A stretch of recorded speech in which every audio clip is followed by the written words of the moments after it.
Hello दोस्तों, ये मेरी जिंदगी का बड़ा ही अजीब अनुभव है जिसने मुझे यह सिखा दिया कि मर्द मर्द ही होता है, उसे बस औरत चाहिए ही चाहिए। मेरी शादी हुए करीब 5 साल हो चुके हैं। मेरा 1-2 साल का बेटा है और मैं जयपुर में ब्याही हुई हूँ, जबकि मेरा मायका हिमाचल में है। एक बार मैं अपने मायके में सावन के महीने में रहने आई। मेरे मायके में मेरे पिताजी, बीमार माताजी और मेरा बड़ा भाई और उसकी पत्नी जो की है। मेरे पिताजी हट्टे कट्टे मर्द हैं। हम लोग अक्सर पिताजी को बाबूजी कहकर पुकारते हैं। उनकी उम्र यही करीब 60 साल रही होगी। मेरा भाई एक सेल्स एग्जीक्यूटिव है और अक्सर महीने में वो करीब 2 हफ्ते टूर पर ही रहता है। मेरी उम्र उस समय भाभी के बराबर ही थी और हम दोनों 25 से 26 साल की थी। हमारे घर में 3 कमरे हैं। एक कमरे में मेरी भाभी, दूसरे में माताजी और तीसरे कमरे में मेरे पिताजी सोते हैं। माँ अक्सर बीमार रहती हैं। उन्हें इतना होश भी नहीं रहता कि कौन आ रहा है, कब आ रहा है। खैर, मुझे आए हुए सिर्फ 2 दिन हुए थे। मैं अपने बेटे के साथ अलग कमरे में सोई हुई थी। एक रात को मैंने किसी चलने की आवाज सुनी जो गैलरी में से आ रही थी। फिर मैंने दरवाजे भेड़ने की आवाज सुनी जो भाभी के कमरे से आई। वो या तो भाभी थी या पिताजी थे। भाभी दरवाजा बंद नहीं करती थी, सिर्फ पर्दा खींच देती थी। रात के करीब 12 बज रहे थे तो मेरे से नहीं रहा गया और मैं चुपचाप उठी। पहले बाथरूम में जाकर देखा तो वहाँ कोई नहीं था। फिर जल्दी से बाबूजी के कमरे की तरफ गई। वहाँ माँ बेसुध पड़ी थी और उनके खर्राटों की आवाज आ रही थी, पर बाबूजी नहीं थे। मेरा दिल किसी अजीब बात को सोचकर धड़कने लगा। मैं बिना वक्त गवाए तुरंत ही भाभी के कमरे के सामने जाकर खड़ी हो गई। गेट की दरार से झांक कर देखने की कोशिश की। कमरे में एक शख्स बिस्तर के पास खड़ा था और कुछ सेकंड बाद ही वो बिस्तर पर चढ़कर दूसरे शख्स के पास लेट गया। मैंने अंधेरे में देखने की काफी कोशिश की, पर 2 साए दिखाई दिए। बिस्तर पर उनके चेहरे साफ नहीं थे, पर यह पक्का था कि वो बाबूजी और मेरी भाभी ही थे। अंदर बहुत ही कम रोशनी थी जो शायद खिड़की से आ रही थी। फिर कुछ देर बाद किसी को कोई किस दे रहा हो, ऐसी आवाजें आने लगी। उस समय तक वो शख्स दूसरे वाले शख्स के साथ साइड में लेटा हुआ था। जल्दी से ये पता नहीं लग रहा था कि इनमें से भाभी कौन है। तभी मुझे लंबे लंबे बाल लहराते से दिखाई दिए।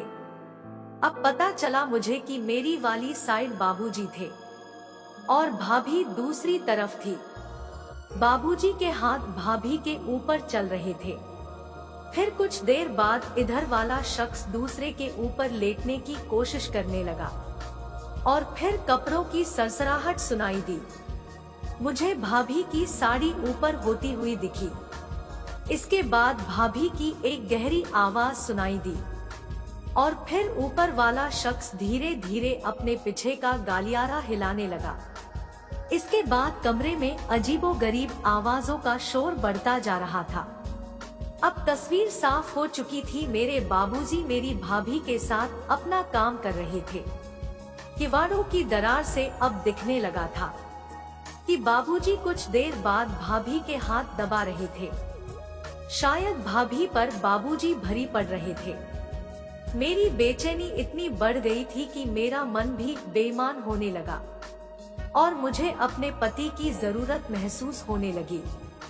उनके आपस में अपना काम करने की आवाजें बाहर तक आ रही थी। ऐसे लग रहा था जैसे अंदर कमरे में कोई चीज फेंकी जा रही हो। लगातार आंख गाड़ने की वजह से अब मुझे कुछ कुछ दिखने लगा था। हालांकि ये सब धुंधला सा ही दिख रहा था। भाभी की आवाजें गहरी गहरी और तेज तेज होती जा रही थी। उनके दोनों पैर थोड़े ऊपर उठे हुए थे।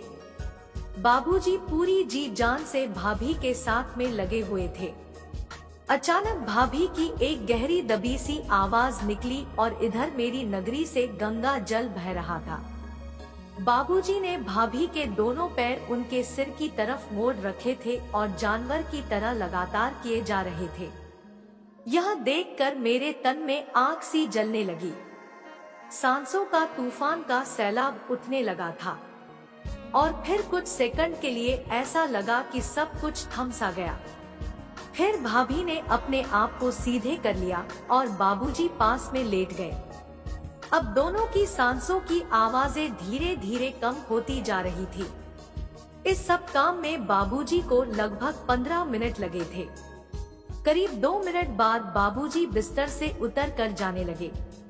अब मुझे लगा कि बाबूजी सीधे बाहर ही आएंगे। मैंने तुरंत दरवाजे से आंख हटाई और अपने कमरे में बिस्तर पर बैठ गई। बस 1 मिनट बाद ही भाभी के कमरे से दरवाजा खुलने की आवाज आई और मैंने गैलरी में बाबूजी को जल्दी जल्दी माँ के कमरे में जाते देखा। तो मेरा अंदाज सही था कि बाबूजी भाभी का काम करके निकले हैं अभी। मैं बिस्तर पर लेटकर सोचती रही कि बाबूजी तो बहुत तगड़े ठरकी हैं औरत के, और गजब यह कि इस उम्र में भी बाबूजी में करंट है। मैं करीब 15 मिनट तक इंतजार करती रही। फिर मैं टॉर्च लेकर भाभी के कमरे की तरफ गई तो उनका कमरा खुला हुआ था। अंदर से कोई भी आवाज नहीं आ रही थी। मैंने सावधानी से टॉर्च की रोशनी इधर उधर डाली ताकि भाभी जगी हो तो पूछ ले कि अरे उमा, इतनी रात क्या ढूंढ रही हो। फिर मैंने बिस्तर पर नजर डाली। भाभी बेड पर करवट लेकर सोई हुई थी। उनकी नगरी मेरी तरफ थी और उनका दाया पैर आगे मुड़ा हुआ था और बाया पैर सीधा था। भाभी की गलियारी से बारूद गिरकर उनके पैरों पर फैला हुआ था। लग रहा था कि भाभी की अच्छी तरह पिटाई हुई है। तभी थक कर सोई हुई है। उनके बाल बिखरे थे। यह मेरे लिए बहुत ही सोचने का विषय था कि मेरा बाप अपनी ही बहू के साथ ही मजा ले रहे थे और मेरे सिवा किसी को भनक तक नहीं लगी। मेरी नगरी इस कारनामे को देखकर उछल कूद करने लगी थी। मैंने एक नजर अपने बेटे पर डाली। वो गहरी नींद में सोया हुआ था और इधर बाबूजी ने भाभी को बिस्तर पर चित कर रखा था। इसके बाद मुझे भी नींद आ गई। सुबह सब घर के काम में ऐसे लगे हुए थे जैसे कुछ हुआ ही न हो। भाभी भी मेरे पिताजी को आवाज दे रही थी, पापा जी चाय पी लो। यह देखकर मेरा सिर चकरा गया कि अरे कैसी बहू है जो रात भर ससुर के नीचे रही और आज इतने प्यार से उन्हें चाय के लिए बोल रही है। अगली रात मैं इंतजार करती रही पर बेकार। यह नजारा मुझे देखने को नहीं मिला, पर मैंने उम्मीद नहीं छोड़ी थी। तीसरे दिन रात को फिर वो ही घटनाक्रम। बाबूजी ने दरवाजा भेड़ा। मैं उठी और दोनों ने पहले बिना कुछ बोले काम क्रीड़ा की और भाभी उनके बिना कहे बेड पर चित हो गई और फिर उनके पीछे बाबूजी खड़े हो गए फर्श पर। और फिर कैसे 15 मिनट बीते ये पता ही नहीं चला। भाभी की आवाजों से पूरा कमरा भर गया था और बाबूजी एक नवयुवती की जवानी का भरपूर आनंद ले रहे थे। बाबूजी काफी देर में शांत होते थे। यह देखकर मुझे भाभी से ईर्ष्या होने लगी कि कैसे इस औरत ने मेरे बाप को अपने कब्जे में कर रखा है, और वो भी सिर्फ अपनी खूबसूरती से। आखिर इसे मेरे बाप में ऐसा क्या दिखा कि ये रात को कुछ भी नहीं बोलती और न ही मना करती है। सब कुछ ऐसे होता था जैसे मशीन करती थी। मैं भी अब अपनी खूबसूरती को निहारने लगी। मेरे अंदर कोई भी कमी नहीं थी, पर मैं अपने बाबूजी के नीचे यानी कि जन्मदाता के नीचे कैसे आऊं? यह एक बहुत बड़ी समस्या थी। मैंने सोचा कि क्यों न भाभी को रंगे हाथ पकड़ा जाए, पर ऐसा करने से दोनों सावधान हो सकते थे। फिर मैंने एक तरकीब लगाई कि भाभी से खुलकर बात करने लगूं रोमांस के बारे में। हम दोनों हमउम्र थी और हमारी कदकाठी भी लगभग एक समान थी। मैंने एक दिन बातों ही बातों में कह दिया, भाभी असली मजे तो तुम ले रही हो जवानी के। तो वो एकदम से चौंक गई और उन्होंने कहा, उमा तू भी, छी तेरी प्यास अभी तक नहीं बुझी क्या? मैंने बिल्कुल भी देर नहीं की और कह दिया, भाभी और रात को तुम जो मजे लेती हो उसका क्या? आखिर भैया में ऐसी क्या कमी है? ये सुनकर उनका मुंह शर्म से लाल हो गया। भाभी ने कहा, अरे उमा बस जिंदगी ऐसे ही चलती है। औरत तो बस एक मोहरा है, मुझे तो इस घर में रहना है तो मर्द से बेड नहीं किया जाता। पर ये बता तुझे कब पता लगा और तूने क्या देखा?